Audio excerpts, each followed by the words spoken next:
Hi, my dear ignited minds. Come to a new class. ఏమిటి new class అంటే general foundation course first ఇయర్లో మనకు 4 పెద్ద చాప్టర్లు ఉన్నాయి.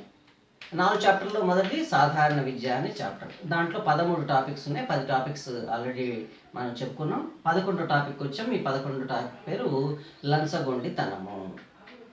విద్యార్థుల్ని పైకి తీసుకురావడంలో భాగంగా డెవలప్మెంట్ గురించి అనేకమైనటువంటి విషయాలు మీతో చర్చించడం జరిగింది.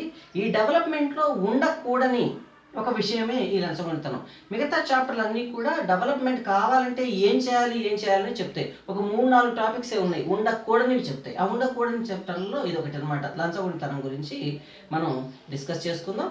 ఈ జనరల్ ఫౌండేషన్ కోర్సు వొకేషనల్ కోర్సెస్లో అన్ని వొకేషనల్ కోర్సెస్కి ఫస్ట్ ఇయర్లో ఉండేటువంటి సబ్జెక్టే కాబట్టి ఇది మార్క్స్ గెయినింగ్ టాపిక్ కూడా, కాబట్టి జాగ్రత్తగా వినండి. ఈ లంచగొండితనాన్ని ఇంకో వర్డ్గా మాట్లాడేటప్పుడు దాన్ని అవినీతి అని కూడా అంటాం. ఇంగ్లీష్లో అయితే దాన్ని కరప్షన్ అంటాం. చాలా పదాలు ఉన్నాయి. అయితే ఈ అవినీతి లంచగొండితనం గురించి మన మామూలు మాటలు చెప్పుకోవాలంటే మనకి అర్హత లేని, మనకి ఎలిజిబిలిటీ లేని ఒక విషయాన్ని మనం సొంతం చేసుకోవాలని ఎప్పుడైతే ప్రయత్నం చేస్తున్నామో మన అవినీతి చేస్తున్నట్టే అర్థం. ఎవరైనా సరే వాళ్ళకి ఎలిజిబిలిటీ లేని, అర్హత లేనిటువంటి విషయాన్ని, ఒక ఆస్తిని కానీ ఒక విషయాన్ని కానీ వాడు సొంతం చేసుకోవాలనుకున్నప్పుడు అది అవినీతి అవుతుంది. అయితే ఇంటర్నేషనల్గా జరుగుతున్నటువంటి అనేక రుగ్మతల్లో, ఇంటర్నేషనల్గా అంతర్జాతీయంగా ఉన్న అనేక రుగ్మతల్లో ఒక మెయిన్ రుగ్మత ఈ లంచగొండితనమే. కొన్ని దేశాలు సస్యశ్యామలంగా ఉండి ఎంతో ధనవంతంగా ఉండాల్సిన దేశాలు ఎంతో ఇబ్బంది పడటానికి కారణం ఇదే. అందుకోసం ఇంటర్నేషనల్గా కూడా దీని మీద టార్గెట్ ఉన్నదన్నమాట. దీని మీద ఎక్కువ డిస్కషన్ జరుగుతుంది. ఓకే, అయితే ఇక్కడ ఈ లంచగొండితనానికి ఇంటర్నేషనల్గా ఇచ్చినటువంటి డెఫినేషన్ అంటే ఐక్యరాజ్య సమితి ఇచ్చిన, యునైటెడ్ నేషన్స్ ఇచ్చిన డెఫినేషన్ ఇక్కడ రాయబడ్డది. ధర్మము, సాంప్రదాయము, చట్టము, సద్గుణము, నైతికత ఈ విషయాలు లేకుండా భిన్నంగా ఎవడైతే ప్రవర్తిస్తున్నాడో వాడు అవినీతికి లోనవుతున్నాడు అని, అవినీతి చేస్తున్నాడు అని, ఆ ప్రవర్తనే అవినీతి అని. ఏంటి? ధర్మం, సాంప్రదాయం, చట్టం, సద్గుణం, నైతికత. ఈ 5 పదాలని నిర్వచించడం జరిగింది యునైటెడ్ నేషన్స్. ఏమిటి ధర్మం, సాంప్రదాయం గురించి చెప్పాలంటే మీకు అర్థమయ్యేటువంటి మాటల్లో చెప్పడానికి ట్రై చేస్తాను. ధర్మం అనుకోండి, ఏమిటి ధర్మం? ఫుడ్ తినే విషయం, ఆహారం తినే విషయంలో, ఆహారం తీసుకునే విషయంలో ధర్మం గురించి ఏం చెప్తావంటే నువ్వు ఆహారం సంపాదించుకొని తినాలి అనేది ధర్మం. ఆహారం సంపాదించుకొని తినడం అనేది ఒక ధర్మం. మరి సాంప్రదాయం అంటే ఏంటి అంటే పక్కవాడితో పంచుకొని తిను అనేది సాంప్రదాయం. మన దగ్గర, మన భారతదేశంలో ఈ సాంప్రదాయం ఉంది. ఎవరైనా ఆకలితో ఉన్నప్పుడు ఖచ్చితంగా వాడిని కూడా పిలిచి ఆహారాన్ని ఇచ్చి సమంగా పంచుకోవటం, కలిసి తినటం అనేది ఒక సాంప్రదాయం. మరి చట్టం ఉంది. చట్టం చాలా విచిత్రంగా ఉంటుంది అనమాట. ఏమంటుందంటే నువ్వు తినే ఆహారాన్ని నువ్వు ట్యాక్స్ కట్టావా, నువ్వు పన్ను కట్టావా, పన్ను కట్టాకే ఆహారం తిను.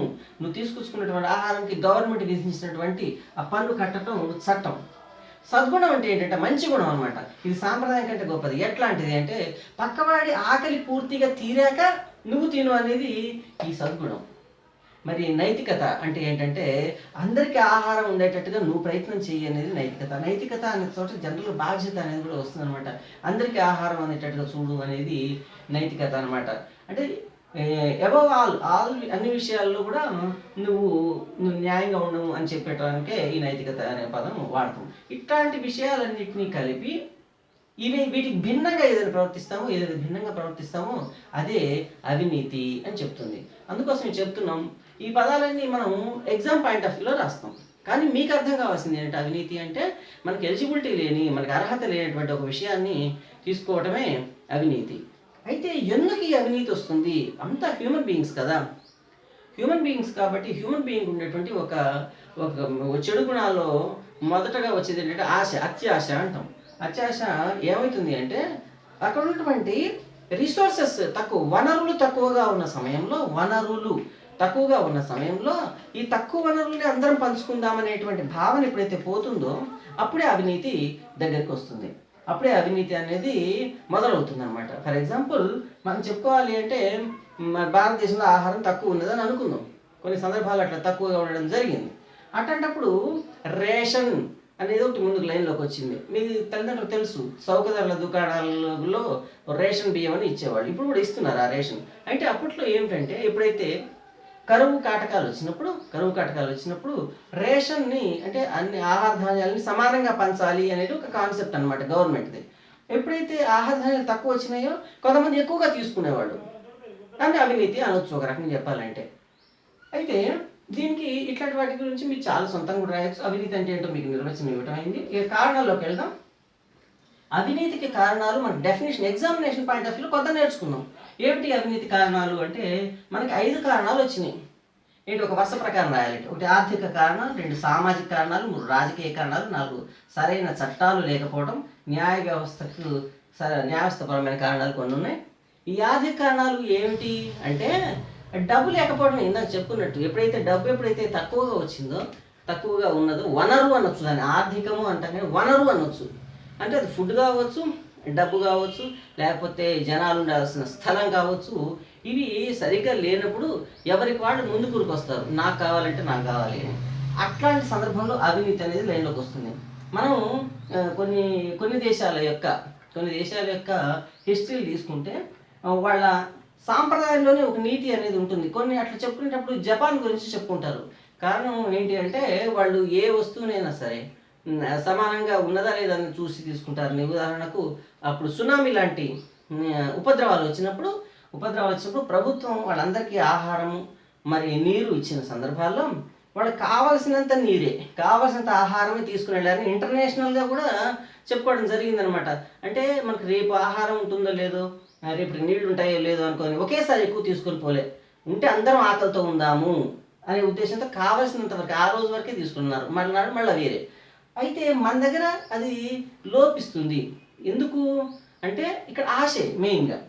సో మనం కొంత సాక్రిఫైస్ చేయగలిగితే అంటే రేపటికి మనం కూడా వాళ్ళ ఆకలితో ఉంటే మనం ఆకలితో ఉందాము అనుకునేటువంటి ఆ యొక్క సాక్రిఫికేషన్ అంటే త్యాగం చేయగలిగితే ఈ ఆర్థిక కారణాలన్నీ మనం సరి చేసుకోవచ్చు. ఆర్థిక కారణాలను సరి చేయాలంటే జనాల్లో ఉన్నటువంటి ఆశ కొద్దిగా తగ్గితే మనకి ఆర్థిక కారణాలన్నీ కూడా సెట్ అవుతాయి. దాంతో కొద్దిగా మనం ఈ లంచగొంతనాన్ని తగ్గించవచ్చు అనమాట.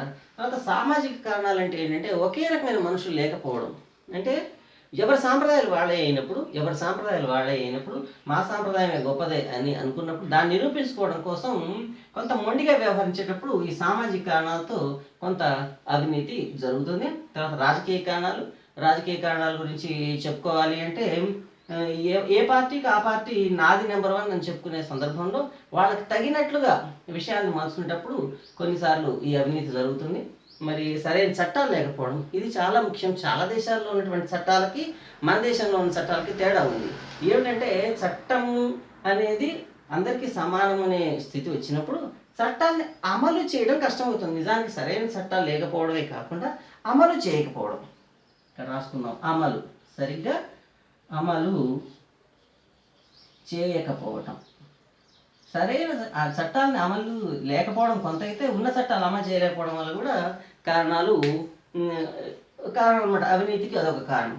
మరి అంతేకాకుండా న్యాయ వ్యవస్థపరమైన కారణాలు కొన్ని ఉన్నాయి. ఎందుకంటే ప్రతి తప్పుని రూల్ బుక్లో రాయలేము కదా. ఇండియన్ పీనల్ కోడ్లో జరుగుతున్న తప్పులన్నిటి వరుసపెట్టి రాయలేము. అట్లా రాస్తే ఈ గ్రంథాలు ఎంతైనా చాలవు. అయితే అక్కడ న్యాయ వ్యవస్థగా కొద్దిగా ఇబ్బందిగా ఉంది. ఎందుకంటే చట్టపరంగా నిర్ణయాలు తీసుకున్న తర్వాత అది ఏదైనా న్యాయపరంగా కోర్టులకు వెళ్ళినప్పుడు త్వరగా నిర్ణయం జరిగిపోతే మిగతా వాళ్ళు కొంత భయపడతారు. ఇక్కడ భయం లేకపోవడం కూడా ఒక కారణం అనమాట ఈ అవినీతికి. కాబట్టి న్యాయ వ్యవస్థపరమైన కారణాలు కూడా ఉన్నాయి. ఇవన్నీ కూడా టెక్స్ట్ బుక్లో క్లియర్గా ఉన్నాయి. వీటి గురించి కొద్దిగా చదవటం అలవాటు చేసుకోండి. మరి ఇట్లాంటి కారణాల వలన కరప్షన్ బాగా పెరిగిపోయిందనమాట. అయితే దేశం వెనకబడిపోవడానికి కారణాల్లో ముఖ్యమైన కారణం ఈ లంచగొండితనం. కాబట్టి ఈ యొక్క ప్రభుత్వాలు, పార్లమెంట్, సెంట్రల్ గవర్నమెంట్ ఏం చేసింది, కొన్ని నిర్ణయాలు చేసింది. ఏమిటి నిరోధక చర్యలు కొన్ని చేసింది. 1947లోనే భారతదేశానికి స్వతంత్రం వచ్చినటువంటి సంవత్సరంలోనే మంచి చట్టం చేసింది, అవినీతి నిరోధక చట్టం. అవినీతి నిరోధక చట్టంలో ఏం చెప్పిందంటే ఎవరైతే అవినీతి చేస్తున్నారని తెలిసిందో వాళ్ళకి 5 నెలల నుంచి 2 సంవత్సరాల వరకు జైలు శిక్ష వేయమని చెప్పింది. అది ఏ రకమైన ప్రభుత్వ అవినీతి కానీ ప్రైవేట్ అవినీతి కానీ 5 నెలల నుంచి 2 సంవత్సరాల వరకు జైలు శిక్ష వేయవచ్చని. అంతేకాకుండా పదే అవినీతి చేసినప్పుడు 5 సంవత్సరాల నుంచి 7 సంవత్సరాల వరకు కూడా జైలు శిక్ష వేయవచ్చని ఒక మంచి చట్టం ఇది 1947 అవినీతి చట్టం, అవినీతి నిరోధక చట్టం. ఇది చాలా మంచి చట్టం. ఇది చాలా వరకు సక్సెస్ అయింది. కానీ ఎప్పుడైతే ప్రజల్లో దీని గురించి ఎక్కువ అవగాహన పెరిగి దాంట్లో లొసుగులు ఎతుకుతారో చట్టం ఫెయిల్యూర్ అయిపోతుంది. అట్లా ఫెయిల్యూర్ అయినప్పుడు 1964లో సెంట్రల్ విజిలెన్స్ కమిషన్ ఏర్పాటు చేశారు. సెంట్రల్ విజిలెన్స్ కమిషన్ కూడా చాలా పవర్ఫుల్. సిబిఐ లాంటి వాటికి అత్యధికమైనటువంటి పవర్స్ ఇవ్వడానికి ఈ సెంట్రల్ విజిలెన్స్ కమిషనే కారణం. మరి సిబిఐ కూడా చాలా వరకు సెంట్రల్ బ్యూరో ఆఫ్ ఇన్వెస్టిగేషన్ చాలా వరకు అవినీతి విషయంలో ఇన్వెస్టిగేషన్కి చాలా మంచి పేరు తెచ్చుకుంది. వరల్డ్ వైడ్గా కూడా సిబిఐకి మంచి పేరు ఉంది ఆ విషయంలో. దానికి ఆ పవర్స్ రావడానికి కారణం సెంట్రల్ విజిలెన్స్ కమిషన్ ఏర్పాటే. మరి ఈ అవినీతి తగ్గించడం కోసం మళ్ళీ ఇంకో చేసిన చట్టం 1966లో ప్రభుత్వ పరిపాలనా సంస్కరణల కమిషన్. ఇదేంటంటే ఒక రకంగా చెప్పంటే రాజకీయ నాయకులకి కనువిప్పు కలిగించడానికి కోసం చేసినటువంటి ఒక ప్రత్యేక చట్టం. ఈ చట్టం వివరాలన్నీ మన టెక్స్ట్ బుక్లో ఉన్నాయి, బాగా చదవండి. ఎస్పెషల్లీ రాజకీయ నాయకులకి దృష్టిలో పెట్టుకుని తయారు చేసినటువంటి చట్టం 1966లో. ఇక అవినీతిని బాగా తగ్గించాలని చేసిన చట్టం 2005లో సమాచార హక్కు చట్టం. ఇది ప్రపంచంలో ఉన్నటువంటి చట్టాల్లో దాదాపు టాప్ 100లో ఉంటుందన్నమాట. మంచి చట్టం, చాలా మంచి చట్టం. ఏమిటి అంటే అసలు ప్రభుత్వ ఆఫీసుల్లో జరిగే పని ఏంటో సామాన్య ప్రజలకు తెలియనప్పుడు, అది తెలిస్తే ప్రజలంతా ఆ విషయం కోసం కొట్లాడతారని తెలిసినప్పుడు అప్పుడు ప్రభుత్వ పనులను దాచిపెట్టేవాడు అనమాట. దాన్ని ప్రత్యేకంగా ఒక రహస్యమైనటువంటి విషయంగా ట్రీట్ చేసేవాడు. కానీ 2005లో ఇది మిలిటరీ విషయాలు కానీ లేదా పోలీస్ విషయాలు కానీ అట్లాంటివి తప్పితే మిగతా విషయాలన్నీ ఓపెన్ చేయొచ్చు అని చట్టం చెప్తుంది. అప్పటి నుంచి మనకి ఎంఆర్ఓ ఆఫీస్లో మన పని, మన క్యాస్ట్ సర్టిఫికేట్ లేకపోతే మన ఇన్కమ్ సర్టిఫికేట్ ఎక్కడ ఉందని కానీ, లేకపోతే రెవెన్యూ ఆఫీస్లో మనకి పహణి నకల్స్ ఇలాంటివన్నీ కూడా ఓపెన్ అయిపోయినాయి.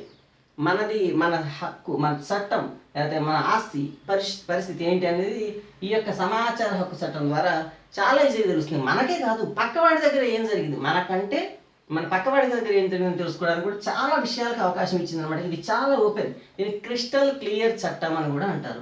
2005లో వచ్చినటువంటి సమాచార హక్కు చట్టం చాలా మంచి చట్టం. దీనివల్ల అవినీతి చాలా వరకు తగ్గింది. ఒక రకంగా చెప్పాలంటే జనాలకు భయము కూడా మొదలైందనమాట సమాచార హక్కు చట్టం వల్ల. ఈ సమాచార హక్కు చట్టం రావడానికి చాలామంది చెప్పే కారణం ఏంటంటే న్యూస్ పేపర్లు కూడా ఎలుగెత్తి చాటుని సమాచార హక్కు చట్టం రావాలి అని. సో సమాచార హక్కు చట్టం ద్వారా చాలా వరకు ఈ లంచగొండితనాన్ని పారదోడడానికి ప్రయత్నాలు జరిగినాయి.